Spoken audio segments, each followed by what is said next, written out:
Learning is actual goal of life.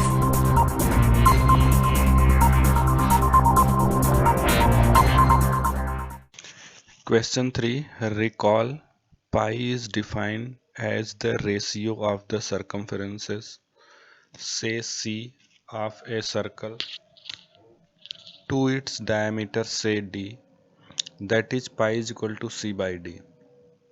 This seems to contradict the fact that pi is irrational. How will you resolve this contradiction?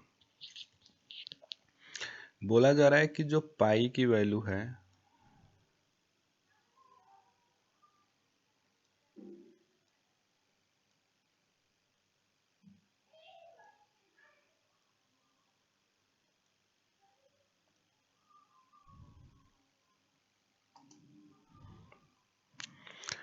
यहाँ पे बोला जा रहा है कि जो पाई की वैल्यू है वो c बाई डी है।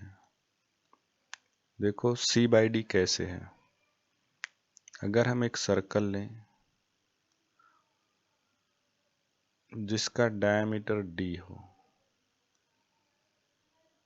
और इसका सरकमफेरेंस c हो, तो सरकमफेरेंस जो होता है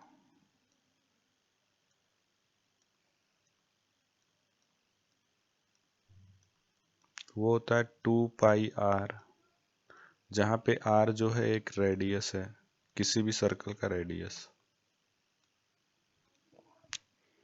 तो देखो इसको लिख सकते हो पाई इंटू 2r, और जो 2 टाइम्स रेडियस होता है वही होता है उसका डायमीटर सर्कल का, यानी पाई इंटू डी, और सरकमफेरेंस इस सर्कल का दिया है c। तो यहाँ से पाई की वैल्यू क्या आएगी, d इस तरफ मल्टीप्लिकेशन में है, इस तरफ आएगा तो डिवीजन में हो जाएगा। तो ये pi is equal to c by d इस क्वेश्चन में ही दिया है।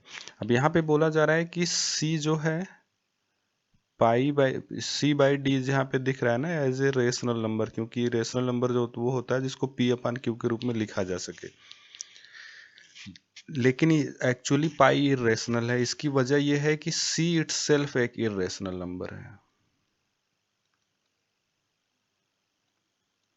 इसकी वजह यह है कि किसी भी सर्कल का जब हम सरकमफेरेंस मेजर करते हैं तो वो एग्जैक्ट मेजर नहीं होता।